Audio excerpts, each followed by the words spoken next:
Good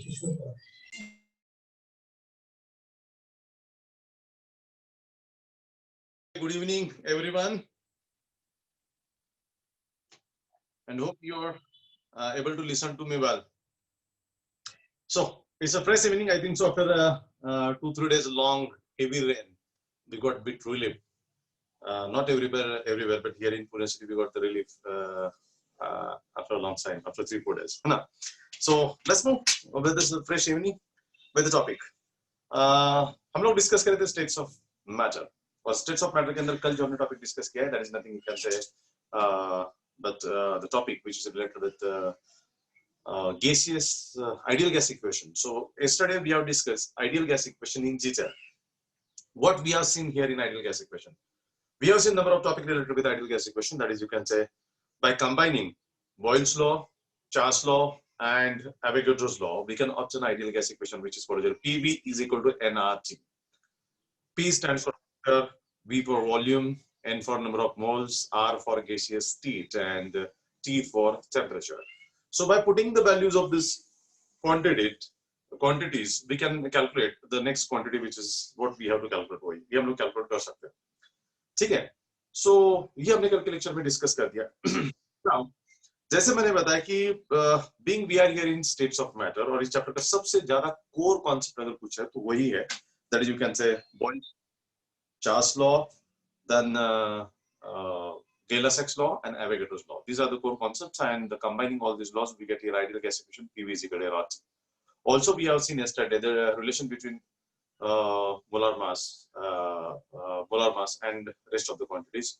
Also, we have seen that is combined gas equation, that is P1 V1 upon T1 is equal to P2 V2. ये भी हमने उसके अंदर discuss कर दिया. जैसे थोड़ा आगे चलते हैं हमने ये भी डिस्कस कर दिया what is the relation between density and molar mass or molecular mass, that is also redefined because of the Boyle's law. ये भी हमने कल लेक्चर में डिस्कस कर दिया. Then the one important law which is remaining is nothing but you can say Dalton's law of partial pressure, and furthermore कुछ quantities है. अभी just 20% चैप्टर बचा हुआ है, अभी आगे का पार्ट भी इजी है लेकिन समझेगा, काफी इंटरेस्टिंग भी है. So let's move to the Dalton's law of partial pressure. Dalton's law of partial pressure आप लोग फिजिक्स में भी यूज करने वाले हैं और केमिस्ट्री में भी कई सारे टॉपिक के अंदर ये Dalton's law of partial pressure आपके सामने आएगा और हमें वो डिस्कस करना है, देखना है, ठीक है? So let's move to the Dalton's law of partial pressure.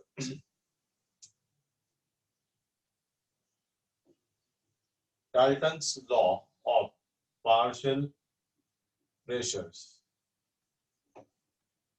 Dalton's law of partial pressure, that is the topic we're going to discuss over here. Clear? Now, जैसे मैंने बताया कि ये डाल्टन्स लॉ कई सारे टॉपिक के अंदर आपको यूजफुल है और कई सारे टॉपिक के अंदर हमें यूज करना है, देखना है, पढ़ना है. सो डाल्टन साइंटिस्ट का नाम है लॉ ऑफ पार्शियल प्रेशर. ये कॉन्सेप्ट हमें डिस्कस करना है, partial pressure. So partial pressure क्या होता है, ये कॉन्सेप्ट समझने के लिए पहले हम लोग कुछ फिनोमेना डिस्कस करते हैं, कुछ एक सिंपल कंटेनर देके डिस्कस करते हैं कि क्या कैसे होता है. सपोज हमारे पास एक कंटेनर है, this is the container, okay, or this container is filled with different gases है. Suppose gas 1, gas 2, gas 3, gas 4, ऐसे 4 gases इसके अंदर भरे हुए हैं. 4, 3, 5 कितने भी भर सकते हैं, मानो हमने इसके अंदर 4 gases भरे हुए, ठीक है? And this has been closed. ये close किया है, okay? So अब देखिए, this is the container which is filled with different gases. Gas 1, gas 2, gas 3, gas 4 ऐसा भी कह सकते हैं, या oxygen, hydrogen, nitrogen, sulphur dioxide ऐसा भी कह सकते हैं. 4 डिफरेंट टाइप की गैसेस इसके अंदर भरे हुए हैं और ये हम अच्छी तरह जानते हैं gaseous particles are always in continuous motion. Gaseous particles are always in continuous motion. So these gaseous particles strikes on the wall of container exert the pressure. तो ये जो कंटेनर है इसके ऊपर प्रेशर आएगा जरूर. ये फिनोमेना हमारे घर के अंदर जो सिलेंडर आता है, एलपीजी आता है, लिक्विड पेट्रोलियम गैस आता है, उसके साथ इक्वेट होता है. इसके साथ भी हम लोग कंपेयर कर सकते हैं. शायद आपने कभी केयरफुली समझा होगा, देखा होगा कि हमारे घर के अंदर जो गैस आता है वो कौन सा होता है, उसके अंदर कौन से गैसेस का मिक्सचर होता है. That is also mixture of the gases. That is also mixture of the gases. हमारे घर के अंदर जो एलपीजी आता है वो अकेला गैस नहीं, उसके अंदर भी मिक्सचर है 3-4 गैसेस का. तो ये भी आप समझिएगा, कभी नेट पे सर्च करेंगे तो आपको मिलेगा कि क्या क्या है. सो इसके अंदर मानो हमने जिस तरीके से 4 गैसेस भरे हुए हैं and it is been closed, तो gases being in continuous motion, they strike on the wall of container or they exert the pressure. अब ये जो कंटेनर है, कंटेनर के ऊपर प्रेशर आता है, प्रेशर एक्सर्ट करता है, और ये चारों गैस प्रेशर एक्सर्ट करेंगे, चारों गैसेस प्रेशर एक्सर्ट करेंगे. So whatever the pressure exerted by this four of the gases is nothing but the total pressure. That is called as total pressure. So इस container के ऊपर आने वाला जो pressure है, that is equal to total pressure. So total pressure PT is equal to P1 plus P2 plus P3 plus P4 up to Pn. Up to Pn. मतलब जितने सारे गैसेस हमने लिए हैं उतना रहेगा. अभी मैंने यहाँ पे 4 लिए तो P1, P2, P3, P4 मैंने कहा. ठीक है. अभी इसके अंदर ये Pt जो इंडिकेट कर रहा है, that is nothing but the total pressure of the mixture. ये जो मिक्सचर है, इसका टोटल प्रेशर Pt इंडिकेट कर रहा है. P1 का इंडिकेट कर रहा है. P1 इंडिकेट कर रहा है partial pressure of first component. P2 indicate कर रहा है partial pressure of second component.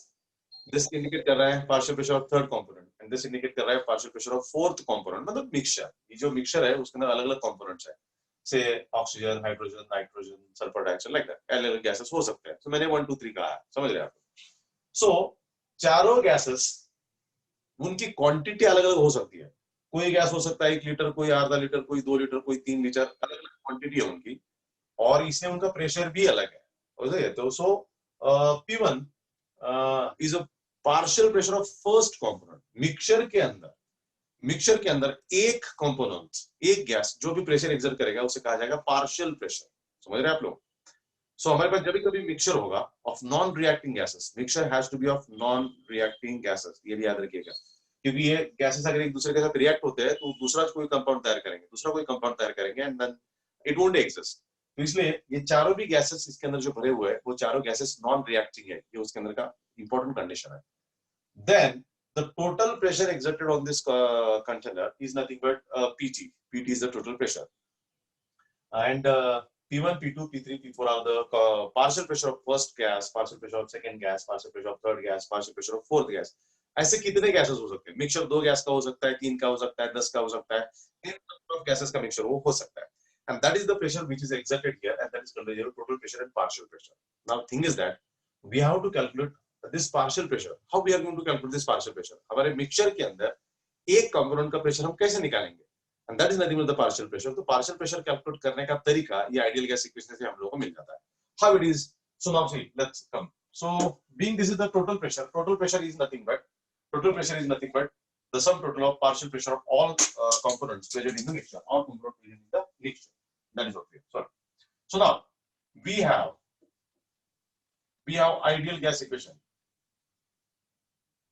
We have ideal gas equation. क्या ideal gas equation हम अच्छी तरह जानते हैं. Ideal gas equation is PV is equal to nRT. Because PV is equal to nRT. तो अगर मुझे प्रेशर निकालना है तो मैं V इस तरह भेज देता हूँ. तो therefore what I get here, P is equal to nRT upon V. ये equation मिल जाता है. This is equation number 1. This is equation number 1. Okay. Now अभी जैसे मैंने कहा था कंपोनेंट के अंदर प्रेशर P1 है, P2 है, P3 है, P4 है ना? ऐसे कई सारे कंपोनेंट्स हैं. तो अगर मुझे वो निकालना है तो देखिए यहाँ पे मैं अगर P1 कर देता हूँ, प्रेशर के बदले में P1 कर देता हूँ, this will be a partial pressure of first component. ये जनरल इक्वेशन है. PV P is equal to nRT upon V. इसके अंदर अगर मुझे एक कंपोनेंट का प्रेशर निकालना है, एक गैस का, पहले गैस का प्रेशर निकालना है, तो P1 is equal to that is N1 RT upon V. ये ऐसा रहेगा RT upon V. रीजन बेहिंड है, R is a gas constant, वो नहीं बदलेगा. T is a temperature और V वॉल्यूम. मानो में वॉल्यूम सबका सेम रहेगा. कंटेनर पूरा सेम है ना, सारे गैस उसी कंटेनर के अंदर रखा है, तो सारे गैस पूरे कंटेनर में कहीं भी जाएंगे. So that's why volume is going to be constant. R is already constant और हमने बाहर का सराउंडिंग का टेम्परेचर भी कांस्टेंट है, रखा हुआ है मानो. तो ये तीनों फैक्टर कांस्टेंट बनते हैं. तो इसका मतलब pressure only depends upon this N. N is nothing but the number of moles. तो जिसके नंबर ऑफ मोल ज्यादा होंगे उसका प्रेशर ज्यादा होगा, जिसके नंबर ऑफ मोल्स कम होंगे उसका प्रेशर भी कम होगा. सो प्रेशर सिर्फ नंबर ऑफ मोल्स के ऊपर डिपेंड करेगा बिकॉज़ ये सारे फैक्टर कांस्टेंट है. तो ये रहेगा P1 के लिए. वैसे P2 के लिए क्या रहेगा? P is equal to N2 in bracket again RT upon V. उसी तरीके से P3 रहेगा, है ना? फिर Pn रहेगा. सो P3 will be, you can say N3 in bracket RT upon V. ऐसा रहेगा. ऐसा करते करते हम लोग Pn निकाल सकते हैं. Pn equal to Nn into RT upon V. इस तरीके से रहेगा. Can we? So we can have this one. Everyone getting it? So using this ideal gas equation, we can calculate the pressure of each and every pure component. सबका pressure हम लोग निकाल सकते हैं. Now अब यही प्रेशर की value अगर हम इस इक्वेशन के अंदर रख देते हैं तो अब देखिए P1 के बदले P1 आएगा, P2 के बदले P2 आएगा, P3 के बदले P3 आएगा, P4 आएगा। अभी मैं यहाँ पे इसे इरेज करके dot dot dot dot Pn कर देता हूँ, तो ये Pn हमने दिया। Clear with this? ऐसे कितने भी गैसेस हो सकते हैं। So putting this value in the equation we get here total pressure is equal to, अब देखिए P1 का वैल्यू कितना है, N1 in bracket RT upon V plus N2 RT upon V plus N3 RT upon V plus up to plus NN RT upon V, इस तरीके से मिलेगा। Got it? So will get this one. आपको एक ही line में लिखना है ये सारा, मेरे पास स्पेस नहीं, मैंने ऐसे लिखा है उसको। ठीक है, अभी देखिए RT तो कॉमन है उसके अंदर, सिर्फ N1 डिफरेंट, तो वो निकाला जा सकता है कॉमन। तो in that sense total pressure is equal to RT upon V, वो हमने कॉमन निकाला, और फिर ये आएगा यहाँ पे you can say N in bracket N1 plus N2 plus N3 up to plus NN, ऐसा रहेगा। Clear? So that is what we can say, क्योंकि ये सारी चीजों में RT अपॉन V कॉमन है, तो RT अपॉन V हमने कॉमन निकाला, तो बाकी सबका हमने एडिशन कर दिया, बाकी उसको मल्टीप्लाइड है। So total pressure is equal to RT upon V into ये जो है that is total number of moles, total number of moles present in the mixture, ये हम लोगों को इक्वेशन मिल जाता है। Suppose everyone got it? So see, this is what we can say, total pressure is nothing but RT upon V in N total, N मतलब total number of moles present in the container, उस container के अंदर कितने number of moles है उसके ऊपर वो depend करेगा। So we can calculate with this one. Clear? Everyone got it? Now अब देखिएगा कि ये जो अगर हमें N निकालना है आइडियल गैस इक्वेशन से, आइडियल गैस इक्वेशन से हमें निकालना है। अब देखिए तुम्हें से मैं काफी करना चाहूंगा, इक्वेशन थोड़ा सा और 2-4 लाइन बड़ा है, तो शायद इधर का पार्ट भी मुझे इरेज करना पड़ेगा।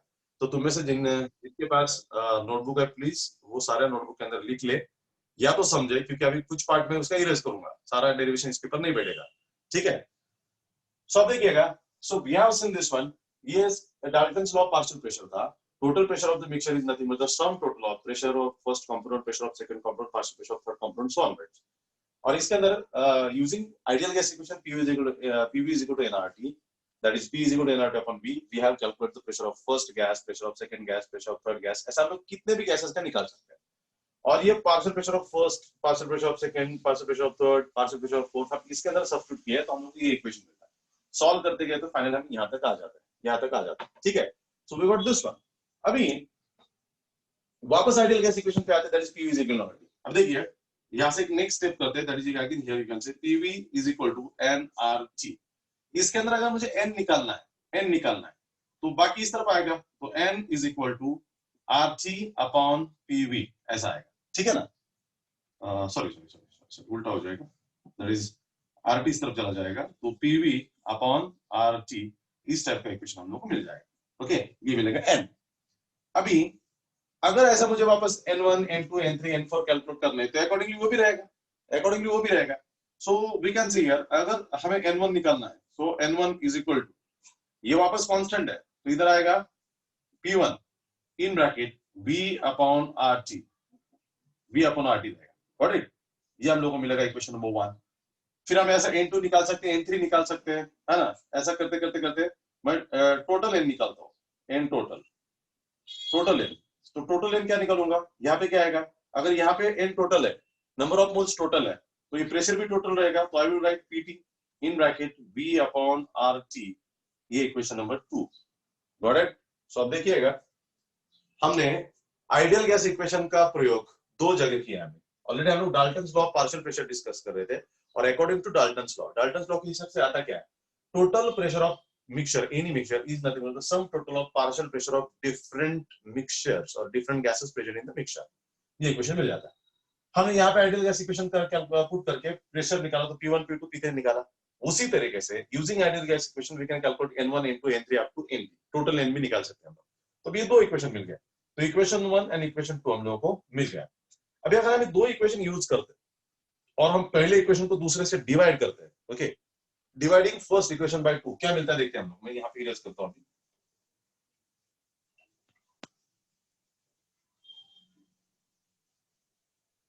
ठीक है, आप देखिए डिवाइडिंग फर्स्ट इक्वेशन बाय 2, पहला इक्वेशन क्या है, पहला इक्वेशन है that is n1 upon second equation क्या है nt, मतलब टोटल इज इक्वल इस इक्वेशन में क्या आ रहा है दैट इज इक्वल से p1 in bracket v upon rt, और इधर क्या आएगा pressure total is equal to v upon rt। ये इस स्टेप में आपके बुक के अंदर आपको मिस्टेक्स मिलता है, मिस्टेक है, आप देखिएगा आपकी बुक के अंदर यहाँ पे मिस्टेक है, rt अपॉन v किया गया है, rt अपॉन v है, सो थोड़ा सा केयर लीजिएगा, okay, so it's very important.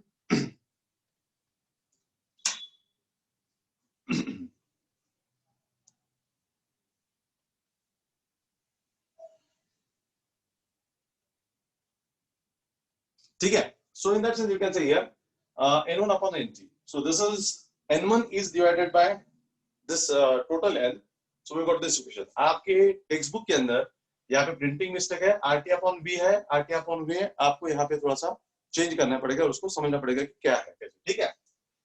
सो अभी देखिए इसके अंदर ये फैक्टर तो ऑलरेडी कैंसिल हो जाएगा, what remains here that is n1 upon nt is equal to p1 upon pt total pressure. ना ऑलरेडी हमने अभी भी एक इक्वेशन डिस्कस किया हुआ है, एक इक्वेशन हमने देखा हुआ है, क्या इक्वेशन देखा हुआ है हमने यहाँ पे, what is this n1 upon nt, n1 upon nt होता है mole fractions, so we have one equation that is mole fractions, okay. So mole fractions क्या, देखिए मोल फ्रैक्शंस का फॉर्मूला हमने some basic concepts in chemistry के अंदर discuss किया था, ओके। मोल फ्रैक्शंस का फॉर्मूला हमने some basic concepts in chemistry के अंदर हमने डिस्कस किया था, तो वो क्या था देखिए आप लोग यहाँ पे, that is x1 is equal to n1 upon n1 plus n2 plus n3 up to nn, ऐसा होता है। so x1 is equal to n1 upon n1 plus n2 plus n3 up to nn, ऐसा होता है। so इसका मतलब ये होता है x1 is equal to n1 upon ये टोटल n है, that is total n, n1 plus n2 plus n3 n मतलब टोटल n होता है, टोटल नंबर ऑफ मोल्स होता है। so n1 upon total number of moles, that is nt आता है, तो we got this one। so this is, suppose this is equation number जो भी हमारा थर्ड था और this is equation number fourth है। so n1 upon nt यहाँ पर है, we can put instead of this one, so instead of n1 nt we can put this x1, so we'll finally get here x1 is equal to p1 upon pt, ये मिल जाता है। so finally अगर pt इस तरफ पे जाएगा तो pt into x1 होगा, तो p1 is equal to pt into x1, this is the equation what we get here, this is the equation what we prove here, ये इक्वेशन हम लोग प्रूव करते हैं। सो got it everyone, what is indicating this p, what indicating this p indicating the partial pressure of first component, तो by using this, जैसे कि हम लोग डाल्टन्स लॉ के अंदर क्या देखा था, डाल्टन्स लॉ के अंदर pt is equal to p1 plus p2 plus p3 up to pn देखा था, ये हमने डाल्टन्स लॉ का इक्वेशन देखा था, ठीक है ना। सो ये p1 है this, so p1 is nothing but the partial pressure of first component, and this total pressure is nothing but you can say total pressure of the mixture, so total pressure of the mixture is the sum total of partial pressure of first, second, third and whatever the component, जितने mixtures हमने लिए उनका component जो होता है that is you can say total pressure होता है यहाँ पे, तो उसमें से pressure of first component is partial pressure of first component, p2 is partial pressure of second component। तो अगर हम p1 इस तरीके से निकाल सकते हैं, p1 is equal to p2 into x1, तो इसका मतलब ये होता है कि p2 p2 is equal to, p2 ऐसा निकाला जा सकता है, you can say p2 is equal to pt into x2। दूसरा p3 ऐसा निकाला जा सकता है, ओके, p3 ऐसा निकाला जाता है, p3 is equal to total pressure into x3, ऐसा हम लोग pn तक निकाल सकते हैं, we can calculate it up to pn। so simply this is nothing but partial pressure of first component or partial pressure of any component। so यहाँ पे Dalton's law of partial pressure is this, ये यहाँ पे define होता है, तो according to Dalton's law of partial pressure, the pressure of any component, the partial pressure of any component is the product of मतलब multiplication, product of partial total pressure of mixture into the mole fraction of first component or mole fraction of that individual component whose partial pressure has to be calculated। so clear? so what we can say that partial pressure of any component is the product of pressure of the mixture, total pressure of the mixture into its mole fraction, x1 is a mole fraction। Mole fractions क्या होते हैं हम देख चुके हैं some basic concepts in chemistry के अंदर, जो some basic concept in chemistry के टाइम नहीं थे, शायद उन्हें थोड़ा सा डिफिकल्ट लगेगा। What is this X? X is a mole fraction. अभी ये क्या होता है, थोड़ा सा जाते जाते मैं समझाता हूं मोल फ्रैक्शन क्या होता है। मोल फ्रैक्शन क्या होता है आप देखिएगा। Mole fraction is what we can say, हमारे पास जो मिक्सचर होता है कंपोनेंट का, जैसे हमने देखा कि P1 P2 P3 का मिक्सचर होता है, तो उसके अंदर ये जो मोल फ्रैक्शन है, that mole fraction is noted as like this one, that x1 is equal to n1 upon n1 plus n2 plus n3। हमें x2 निकालना है, तो यहाँ पे बस n2 होगा, यहाँ पे सिमिलर रहेगा, टोटल नंबर ऑफ मोल्स यहाँ पे n2 आएगा। x3 निकालना है, तो यहाँ पे n3 रहेगा, दैट इज। तो इसका मतलब this mole fraction is a fraction of moles comprising the mixture of gases. ये जो कंटेनर है, इस कंटेनर के अंदर जो हमने अलग अलग गैसेस का मिक्सचर लिया है, तो किसके नंबर ऑफ मोल्स कितने हैं? पहले गैस के नंबर ऑफ मोल्स 1 है, दूसरे गैस के n2 है, तीसरे के n3 है, so the n4 है, like that। So different number of moles are there present here for different gases। और फ्रैक्शन हमेशा 1 का होता है, फ्रैक्शन हमेशा 1 का होता है। तो एक का निकाला तो n1 upon n2 plus n3 plus n4, मतलब इस तरीके से n1 upon n1 plus n2 plus n3 is mole fraction of first component। ऐसा mole fraction of second component भी निकालना है, तो x2 is equal to n2 रहेगा, बाकी यहाँ पे टोटल ही रहेगा। मतलब डिनोमिनेटर में टोटल नंबर ऑफ मोल्स ही रहेंगे, और जिसके मोल फ्रैक्शन कैलकुलेट करने हैं उसके यहाँ पे रहेंगे। अगर फर्स्ट के कैलकुलेट करना है तो n1 रहेगा, सेकंड के कैलकुलेट करना है तो n2 रहेगा, थर्ड के कैलकुलेट करना है तो n3 रहेगा। Clear with this? सो इस तरीके से यहाँ पे मोल फ्रैक्शंस आपको दिखाई देते हैं और मोल फ्रैक्शन यहाँ पे रहेंगे। Clear with this? So that is what we can say x1 यहाँ पे आपको मिल जाता है। Clear? So that is mole fraction. तो partial pressure, Dalton's law of partial pressure is the product of total pressure of the mixture into its mole fraction of any individual component। जिस किसी gas का निकालना है उसके mole fraction यहाँ पे रख देते हैं, that is Dalton's law of partial pressure. अब ये Dalton's law of partial pressure का इक्वेशन कई बार यूज में आएगा, खास करके तुम में से जो लोग जेई नीट करना चाहते हैं, तो जेई नीट के लिए तो ये काफी यूजफुल है। So that's what I will suggest that कि आप लोग ये टॉपिक थोड़ा सा ध्यान से पढ़े और ध्यान से समझे। That is very important to get it clear. So hope everyone got this. That is what the Dalton's law of partial pressure. Clear with this? So कल हम लोग डिस्कस कर रहे थे आइडियल गैस इक्वेशन, और आइडियल गैस इक्वेशन के बाद हमने ये टॉपिक डिस्कस किया, that is you can say Dalton's law of partial pressure. Clear with this? So that is you can say Dalton's law of partial pressure. Now there is a phenomena what we have to discuss is nothing but you can say aqueous tension नाम का एक phenomena है, and we have to discuss the kinetic theory of gases। so let's move to aqueous tension। तो पहले aqueous tension के लिए जाते हैं, फिर उसके बाद kinetic theory of gases।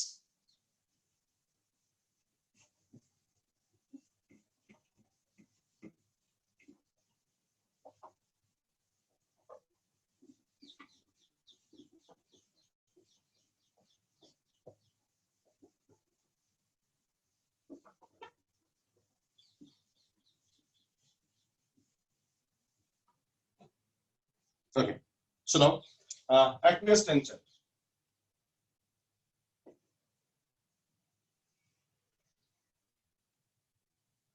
Aqueous tension is PAQ.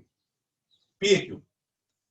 Aqueous tension is a kind of pressure, is a type of pressure which is denoted by P। Right suffix में यहाँ पे aqueous लिखा जाता है। यहाँ पे aqueous लिखने का कारण ये होता है, that is nothing but aqueous tension। तो aqueous tension is a kind of pressure।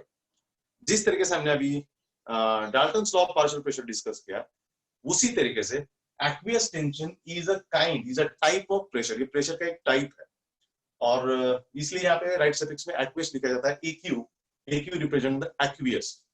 Okay, so अभी क्या aqueous प्रेशर देखते हैं हम लोग। Suppose this is the container, or this container is filled with water। So this is filled with water and it is closed one। ठीक है, it is closed one। अभी कोई भी कंटेनर अभी हम क्लोज करते हैं, तो यहाँ पे देखिए this is the water level, यहाँ पे एम्प्टी है। तो यहाँ पे एक्चुअली एम्प्टी मतलब स्पेस तो नहीं होता है, यहाँ पे एयर होता है। एयर के अंदर जितने सारे गैसेस होते हैं हो सकते हैं वो गैसेस होते हैं, यहाँ पे एयर होता है यहाँ पे। So it is filled with air. अगर हम ऐसा करते हैं कि यहाँ का एयर हम निकाल लेते हैं, वैक्यूम क्रिएट करते हैं किसी भी इंस्ट्रूमेंट से जो जहां से वैक्यूम क्रिएट कर सकते हैं, यहाँ से यहाँ का जो एयर है वो सारा एयर हम यहाँ से निकाल देते हैं।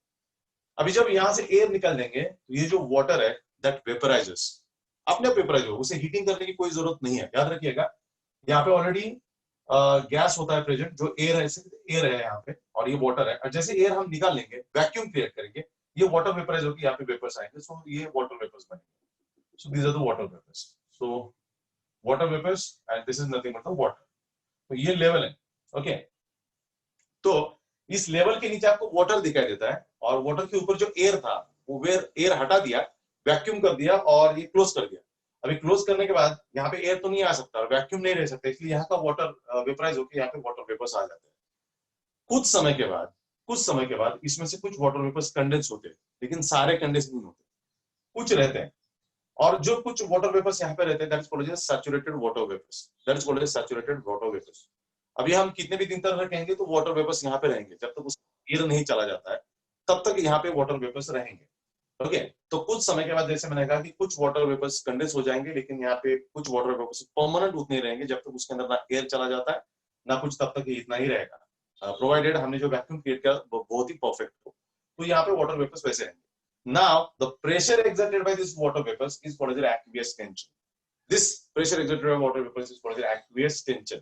उसे aqueous tension कहा जाता है, और ये aqueous tension ये इस पॉइंट पे आ जाता है, ये पूरे लाइन पे आ जाता है, because this is the line which separates water vapors and liquid water. तो liquid water को और vapor को separate करने वाला ये लाइन होता है। Across this line this pressure is created and this is nothing but the aqueous tension. तो aqueous tension is the pressure exerted by the saturated water vapors. Saturated water vapours, हमने इसे heat नहीं किया था, याद रखिएगा, हमने इस वाटर को हीट नहीं किया, हमने कंटेनर लिया, इस कंटेनर के अंदर वाटर भर दिया, कुछ जगह एम्प्टी है उसे क्लोज कर दिया, और इस जगह के अंदर जो एयर था इस एयर को हमने हटा दिया। एयर या फिर कोई भी गैस हो सकता है, उसे हमने हटा दिया। जैसे हमने हटा दिया, यहाँ पे वैक्यूम क्रिएट हुआ, इस वैक्यूम को फिलअप करने के लिए यहाँ से वाटर वेपर्स यहाँ पे आ जाते हैं। इनिशियली वाटर वेपर्स ज्यादा आ जाते हैं, लेकिन कुछ समय के बाद ये वाटर वेपर्स वापस नीचे बैठ जाते हैं और थोड़े बहुत कंडेंस हो जाते हैं, एंड फिर कुछ यहाँ पे वाटर वेपर्स रहते हैं जिन्हें कहा जाता है सैचुरेटेड वाटर वेपर्स। और ये वेपर जो प्रेशर एक्सर्ट करते हैं, ये इस तरफ भी करेंगे, इस तरफ भी, ऊपर भी करेंगे और इधर भी करेंगे। That's why this line which is separating water vapours and water is taken, where ये प्रेशर मेजर किया जाता है, that is nothing but the aqueous tension. तो aqueous tension is the pressure exerted by the saturated water vapours, saturated water vapours, that is called as aqueous tension. Clear with this? Now, what is this water vapor? यहाँ पे जो gas था, इस gas का pressure निकालने के लिए हम लोग ऐसे करते हैं, you can say pressure of gas or dry air is equal to total pressure minus aqueous tension. This is the formula by which we can calculate aqueous tension too. Be clear now. This is the pressure of gas. यहाँ पे जो gas था उसका pressure, ये pressure दिया जाता है जो हमने निकाल लिया था। टोटल प्रेशर जो होता है मिक्सचर का, एयर का, वो यहाँ पे रखा हुआ है, and this is the aqueous tension which is created by this water vapors across this line which separates water and water vapors. This is nothing but the aqueous tension. तो aqueous tension का definition पहला याद रखिएगा और फिर उसका formula. This is nothing more than this. तो aqueous tension का definition क्या है? It is the pressure exerted by the water vapors या pressure exerted by the vapors that is called as saturated vapors. So the pressure exerted by the saturated vapors is called as, you can say, aqueous tension. And what is the formula to calculate the aqueous tension? That is pressure of air or pressure of gas is equal to total pressure minus aqueous tension. This is the formula by which we can calculate this aqueous tension. Clear with this? So that is what we can say aqueous tension. So it's done now. We have done aqueous tension and also we have done Dalton's law of partial pressure. Now, one more thing was expected to connect, that is called as a kinetic theory of gases. Kinetic theory of gases. There are some assumptions of kinetic theory of gases. But Tushar sir has told me to have some announcement for you. कुछ announcement है आपके लिए और उसके लिए अभी आगे के 5 to 10 minutes हम लोगों को लगेंगे announcement के लिए. आज से आपके शेड्यूल के अंदर थोड़ा सा चेंजेस किए गए हैं, ठीक है? आपका जो शेड्यूल है लेक्चर का उसके अंदर थोड़े से चेंजेस कर दिए गए हैं क्योंकि अभी 11th के क्लासेस भी शुरू हो गए हमारे, ऑलमोस्ट 2-3 महीने से ज्यादा हो गया जब से हम लोग क्लासेस कर रहे हैं। तुम में से कुछ हो सकता है कि फ्रेशली अभी इस वीक में, पिछले वीक में, पिछले हफ्ते में, पिछले मंथ में ज्वाइन हो चुके होंगे, लेकिन मोस्ट ऑफ हमारे अंदर के जो बच्चे यहाँ पे 11th स्टैंडर्ड के वो ऑलमोस्ट 3 महीने से जुड़े हुए हैं और 3 महीने से लेक्चर अटेंड कर रहे हैं, ठीक है ना? और अभी काफी सारे पेरेंट्स का और बच्चों का डिमांड था कि हमें हमारे जेई नीट के लेक्चर शुरू होने चाहिए और हमारा भी प्लानिंग था कि हम लोग अक्टूबर के अंदर आपके जेई नीट के क्लासेस शुरू कर देंगे। सो जेई नीट के क्लासेस शुरू करने हैं, आपके बोर्ड के क्लासेस भी लेने हैं क्योंकि तुम में से काफी सारे बच्चे मेडिकल के एस्पिरेंट्स है, कुछ काफी सारे बच्चे इंजीनियरिंग के, कुछ फार्मेसी के, कुछ बीटेक के, कुछ एरोनॉटिकल इंजीनियरिंग के, ऐसे काफी सारे एस्पिरेंट्स है। तो उसके हिसाब से आपको प्रिपरेशन करना पड़ेगा, खास करके एरोनॉटिकल इंजीनियरिंग, जेई और नीट में काफी तगड़ा कंपटीशन है ऑल ओवर द इंडिया, और उस कंपटीशन में सस्टेन करना है तो काफी सारा प्रिपरेशन अभी से शुरू करना पड़ेगा, और इसलिए जेई नीट का प्रिपरेशन शुरू करना जरूरी है। And that was the demand from the student side and parent sides, and we too feel like that. हमें भी लगता है कि अभी आपका वो राइट टाइम है जहां पे आपका जेई नीट का कंपटीशन शुरू करे, उसका लेक्चर शुरू करे। लेकिन फिलहाल में एक प्रॉब्लम है कि आपके कॉलेजेस की लेक्चर भी, अभी कुछ कॉलेजेस के लेक्चर शुरू हो चुके हैं, कुछ कॉलेजेस मतलब बहुत गिने चुने जहां पे एडमिशन हो चुके हैं उनके ऑनलाइन लेक्चर शुरू हो चुका है, और इसलिए आपका स्क्रीन टाइम भी फिर बढ़ता जाएगा, मतलब कि कितने लेक्चर अटेंड करें। और इसीलिए फिर हमने एक शेड्यूल के अंदर एक चेंजेस कर दिया है। पहला शेड्यूल ऐसा चेंज कर दिया आपका कि बोर्ड के 2 स्पेल में लेक्चर रहेंगे। एक स्पेल होता है मॉर्निंग में जो 7 से 9 में लेक्चर डिलीवर करते हैं, सुबह 7 से 9 में, लेकिन जिसके अंदर लैंग्वेज जो रहता है वो शायद मतलब मोस्ट प्रोबेबली हम लोग इंग्लिश और मराठी का इस्तेमाल करते हैं लैंग्वेज का, जो मॉर्निंग स्पेल होता है 7 to 9 में। और जो इवनिंग स्पेल है जो हम लोग 3 o'clock मिलते हैं आप लोग, वो 3 o'clock पे हम लोग इंग्लिश और हिंदी का प्रयोग करते हैं, तो इंग्लिश हिंदी में लेक्चर डिलीवर किया जाता है, और दोनों जगह बोर्ड के लेक्चर डिलीवर किए जाएंगे। तो अभी आज से जो चेंज हो रहा है, मतलब लास्ट वीक तक दोपहर को 3 बजे आपके 3 लेक्चर चलते थे, 3 to 3:40, 4 to 4:40 and 5 to 5:40, 3 lecture चलते थे। अभी हमने उसके अंदर बदलाव कर दिया है, और मॉर्निंग में 7 से 7:40 और 8 से 8:40 तक पहला लेक्चर चलेगा, जो इंग्लिश और मराठी में चलेगा, पहला स्पेल बोर्ड का। दोपहर में भी आपके लेक्चर चलेंगे जो 3 to 4, मतलब 3 to 3:40 एंड 4 to 4:40, वहां पे भी 2 लेक्चर चलेंगे जो बोर्ड के चलेंगे, लेकिन वो इंग्लिश और हिंदी में चलेंगे। और इवनिंग में 6 o'clock ऐड कर रहे हैं हम लोग आपका जेई और नीट का स्पेल के 2 लेक्चर। तो एवरी डे हम लोग जेई नीट के लेक्चर शाम को 6 से लेकर रात को 8 बजे तक लेंगे आपके। किसी भी 2 सब्जेक्ट के लेक्चर रहेंगे। देखिए, आप में से कुछ लोग ऐसे होंगे जिनका भी जेई है, कुछ लोग ऐसा रहेंगे जिनका नीट है, और कुछ लोग ऐसे रहेंगे जिनका जेई नीट भी है, और हो सकता है तुम में से कुछ बच्चे ऐसे भी हो जिनका ना जेई है ना नीट है, जस्ट प्लेन 11-12 साइंस करना चाहता है, ठीक है ना। तो जो प्लेन 11-12 साइंस करना चाहते हैं वो मॉर्निंग का या आफ्टरनून का स्पेल का 2 लेक्चर्स वो अटेंड करें, वो आप अटेंड कर सकते हो। तुम में से जो लोग जेई नीट का प्रिपरेशन करना चाहते हैं, उन्हें मॉर्निंग के पहला या दोपहर के स्पेल के बाद रात को, मतलब शाम को 6 बजे का जेई का स्पेल भी अटेंड करना पड़ेगा आपको, जो आपके लिए बेटर है। मतलब जेई नीट का प्रिपरेशन अभी आपका शुरू होना जरूरी है, क्योंकि कंपटीशन तगड़ा होता है जेई नीट के लिए। लॉकडाउन हो सकता है 2-4 महीने के बाद खुल जाए, लेकिन उसके बाद आपको अपेयर तो करना पड़ेगा जेई नीट के लिए, और इसलिए जेई नीट का प्रिपरेशन शुरू होना जरूरी है। और इसलिए उसके लिए हम लोग शाम को 6 बजे का स्पेल शुरू कर रहे हैं, शाम को 6 से लेकर मतलब 6:40 और 7 से लेकर 7:40 तक। तो ये 2 लेक्चर्स ऐड कर रहे हैं जो जेई नीट के रहेंगे। तो तुम में से जिन बच्चों का जेई नीट है वो उन स्पेल को अटेंड करे जो इवनिंग में रहेगा जेई नीट के। लेकिन जेई नीट के लेक्चर के अंदर एक बात जरूरी है, जेई नीट के लेक्चर जो है वो इंग्लिश और हिंदी में ही डिलीवर किए जाएंगे, all JEE NEET lectures. Board के लेक्चर्स भले ही 2 लैंग्वेज में हम लोग डिलीवर करें, लेकिन जेई नीट के लेक्चर सिर्फ इंग्लिश और हिंदी में ही डिलीवर किए जाएंगे, शाम को 6 से लेकर 6:40 और 7 से लेकर 7:40 तक। So these are the 2 lectures every day. हो सकता है किसी भी दिन 2 ही सब्जेक्ट हो, फिजिक्स केमिस्ट्री हो, या फिजिक्स मैथ्स हो, या केमिस्ट्री मैथ्स हो, या केमिस्ट्री बायो हो, व्हाटएवर दैट, कोई भी 2 सब्जेक्ट होंगे। अभी तुम में से किसी का अगर बायो नहीं है, लेकिन बायो का लेक्चर मतलब शुरू बायो का लेक्चर शेड्यूल है, तो आपको जरूरत नहीं कि आप अटेंड करें, है ना। किसी का मैथ्स नहीं है तो मैथ्स का अटेंड ना करें, जिनके जो भी है उसी तरीके से वो अटेंड करे।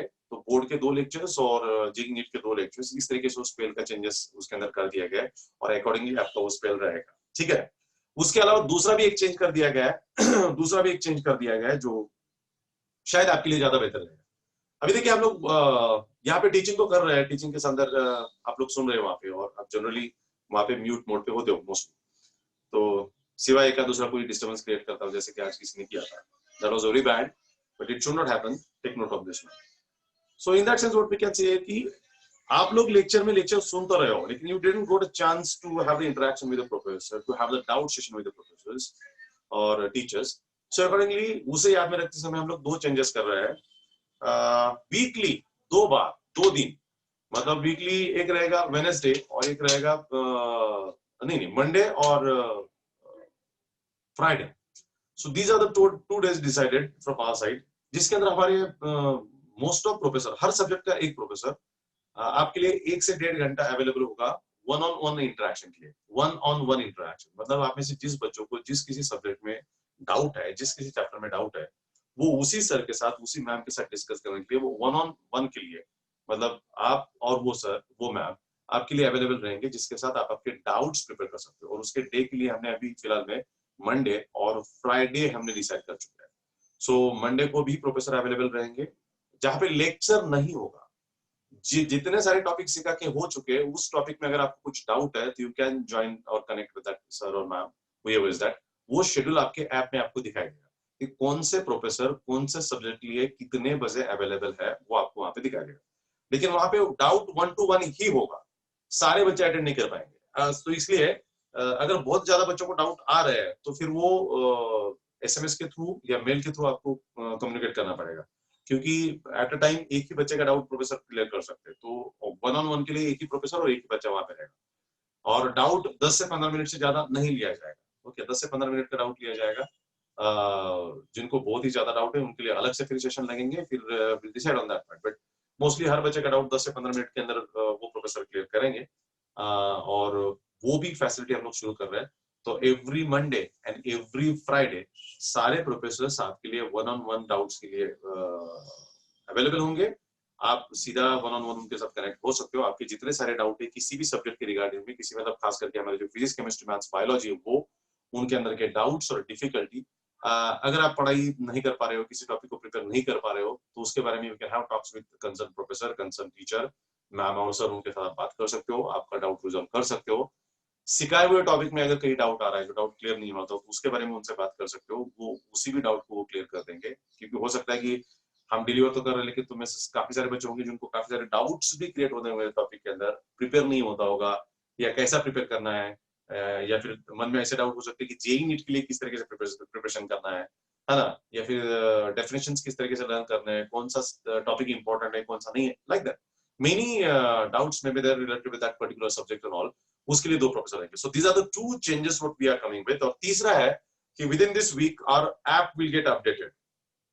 हमारा जो ऐप आप यूज करें वो ऐप अपडेट हो जाएगा, जिसका नोटिफिकेशन आपको आएगा। नोटिफिकेशन आने के बाद आपको इमीडिएट आपका ऐप अपडेट करना पड़ेगा। जस्ट कुछ नहीं है, सिर्फ आप प्ले स्टोर में जाते हो, वहां पे आपको ऐप अपडेट मिलेगा, बस उसके ऊपर क्लिक करते हो, आपका ऐप अपने आप अपडेट हो जाएगा। जिस अपडेट के अंदर आपको डाउट के लिए एक चैट फैसिलिटी उसके अंदर प्रोवाइड करके दी गई, जो डाउट के लिए है, वन ऑन वन के लिए है, वो चैट फैसिलिटी उसके अंदर है। दूसरी बात उसके अंदर है कि हम सिखा रहे हैं, आपके बीच में बायो के मैम ने आपको ओरल के लिए भी बताया और आपका होमवर्क सबमिट करने के लिए बोला, तो वो भी होमवर्क सबमिशंस और सारे असाइनमेंट का सबमिशन आपको उसी ऐप के थ्रू हो जाएगा। सो आप जैसे पीडीएफ फॉर्मेट में या फोटो निकालते हो, उसको नोट करते हो, तो उसी ऐप के थ्रू आप शेयर कर पाएंगे। दैट मीन्स आपका असेसमेंट हो जाएगा कि आपने कितना समझा, कितना पढ़ा और कितना प्रिपेयर कर पाए। That is also one of the important thing what. So app is going to get upgraded within this week only. इसी वीक में वो ऐप अपग्रेड हो जाएगा। तो कमिंग शायद सैटरडे से या मंडे से आप लोग नए ऐप के साथ लेक्चर सुनेंगे। नए ऐप के अंदर आप लोग एंजॉय कर पाएंगे टीचिंग और बेहतर तरीके से, बहुत अच्छे तरीके से। और most of the recorded lecture भी उसके अंदर प्रॉपर्ली आपको दिखाई देंगे, because update is coming every हर महीने 2 महीने में हमारा अपडेट होता जाएगा। तो अभी ये अपडेट आ चुका है। Clear? So this are the 3 thing. आज के लेक्चर में मैंने 3 चीजें आपको अनाउंस की। नंबर 1 अनाउंसमेंट है कि time table has been changed, और बोर्ड के लिए 2 स्पेल रहेंगे, एक मॉर्निंग का और एक आफ्टरनून का। और जेईई नीट का नया स्पेल इंट्रोड्यूस कर रहे हैं शाम को 6 बजे हम लोग, पहली बात। दूसरी बात है कि हमारे प्रोफेसर मंडे को और फ्राइडे को डाउट्स भी अवेलेबल होंगे 1 to 1 so with whom professor with whatever the doubt you are with, you can have the chance to talk with that professor within that given time. That schedule will be reflected into the app के अंदर clear होगा। that is not the live lecture, that is the doubt session। तो doubt session को login करके आप one on one आपका doubt clear कर सकते हो। और तीसरी बात है कि app is going to update here in this week only. So next week में chat facility as well as आपके सारे असेसमेंट, सारे पेपर्स, सारे असाइनमेंट आप ऐप के थ्रू ही सबमिट कर सकते हो। वो आपके अकाउंट में दिखाई भी देंगे। और फोर्थ वन इज नथिंग मतलब प्रॉपर रिकॉर्डेड लेक्चर भी आपको उसी ऐप के अंदर प्रॉपर्ली दिखाई देंगे, ताकि आप कभी भी कौन सा भी लेक्चर असेस करके आप आपका टॉपिक क्लियर कर सकते हो। Clear with this? So that was the announcement from my side, and see you tomorrow. Tomorrow, probably will conclude the chapter. Thank you very much.